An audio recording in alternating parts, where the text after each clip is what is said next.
Igbo ekenekwa m n'ọzọ. Ọ kakwa nwanne gị nwoke bụ Ugwu Okechukwu, onye ndu Obinwannem ndị Igbo n'ụwa niile. Anyị na-ewetara gị ka o si akpọtụ n'Obinwannem Igbo TV. Anyị eburugo okwu ya wee bịa n'obi Obinwannem, ebe a na-ekwu maka omenala na ọdịnala Igbo. Nwanne anyị nwoke anyị chọrọ ikwu maka ya taata bụ Obi Iyiegbu, Obi Cubana, ọkpata ozuoro. Amarakwa m na ọ bụ ndị ọba ka ọ na-ezuru ka ọ bụ ndị klọb ya ka ọ na-ezuru. Nọ nke a na-agbagoju mụnwa bụ Ugwu Okechukwu anya. So na ị mara ndị ọ na-ezuru na ọkpata akụ ya, ime ka anyị mara na comment section. Ya bụrụ okwu bụrụ enu. Ya bụ Obi Iyiegbu, Obi Cubana, ọgbata ozuoro ọra. O nwekwara okwu o kwuru ebe a bụ okwu nke mụnwa nabatara ọfụma, bụ okwu nke yitutekwara okwu na-ekwu n'Obinwannem ndị Igbo. Okwu eji maka ya wee hibe Obinwannem Foundation, ka anyị maka anyị ga-esi na-achịkwa na omenala Igbo na ọdịnala Igbo, which is na omenala Igbo na ọdịnala Igbo bidoro na anyị na-eji aka anyị akọpụta ife anyị na-eri, ji aka anyị wee na-azụ anụ anyị na-ata, wee wekwara aka anyị na-akwapụta akwa anyị na-eyi. Oge eji ekpochasị obodo, anyị nwere eji aka anyị ekpochasị obodo anyị.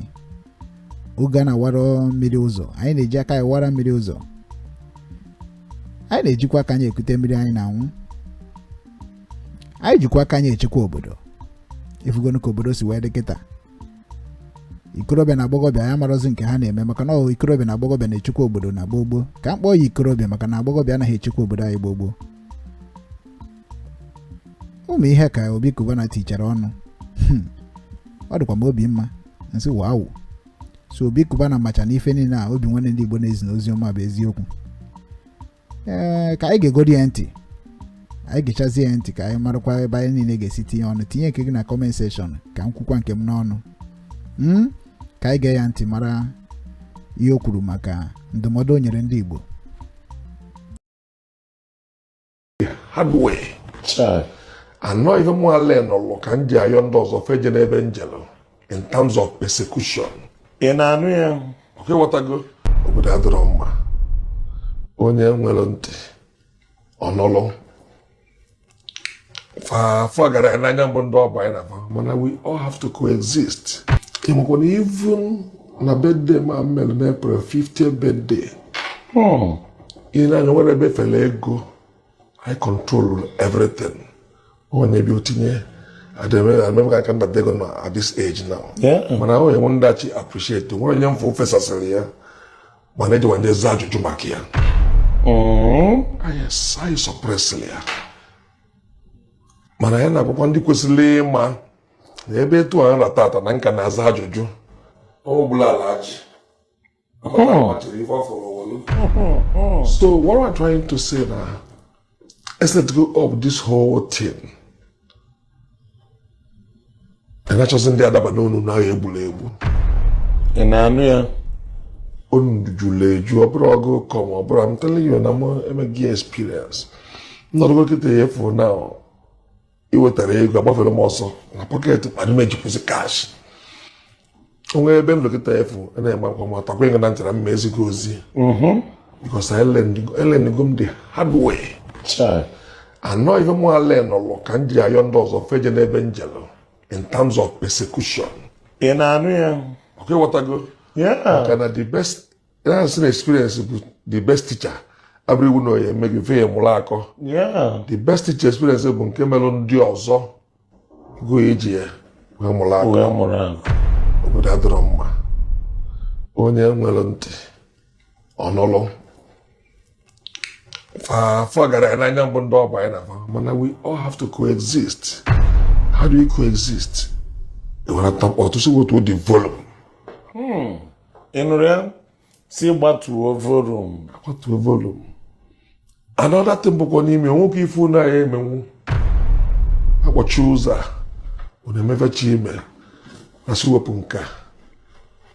Kedu ihe a na-akpọ nka? Ọgwa kamera? Social media. Social media. What if you na-approve out there?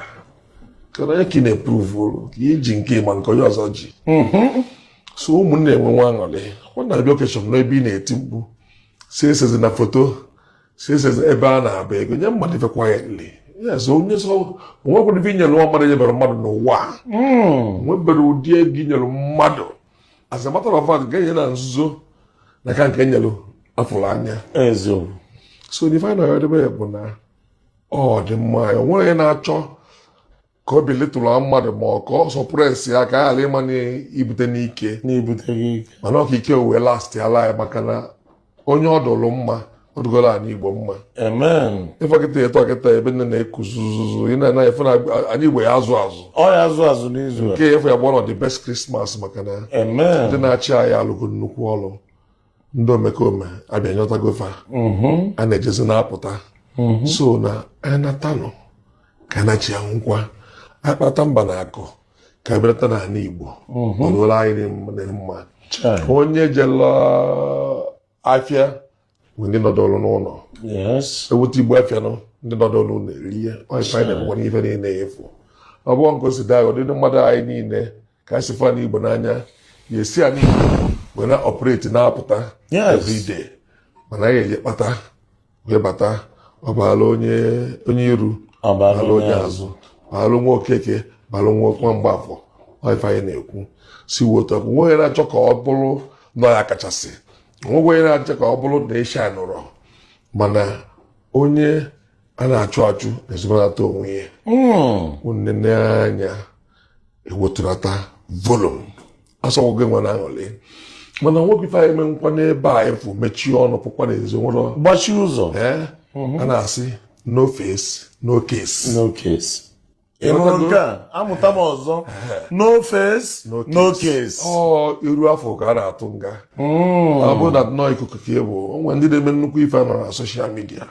I agree with you, boss. Yeah.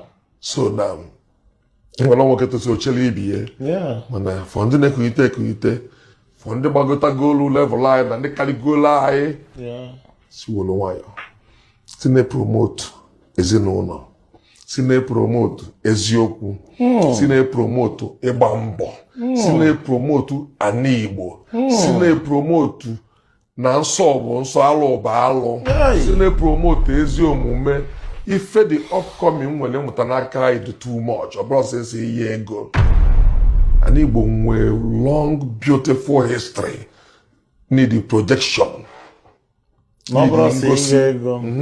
ọkọtago enwere emenala mmanwụ ubi ede ugbo ede ego nwere lot of things anyị na-eme nkwesị ka anyị export out there kụwa n'afọ anyị sikosibe ndị awa sikosibe ana Igbo sikosibe the beautiful terrains of ana Igbo.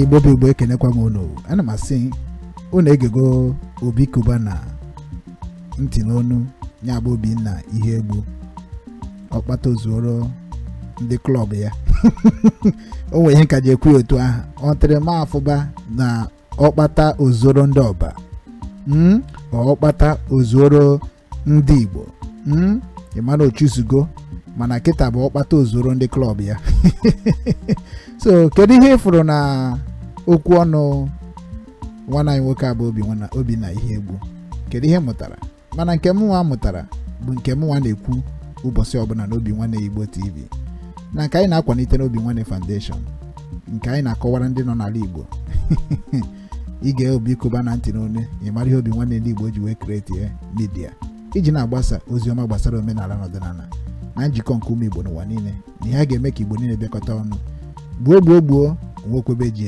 eje onye gburu nwanne ya abụrụkwa odogwu ka ọ dịkwa n'ụbọchị ọzọ.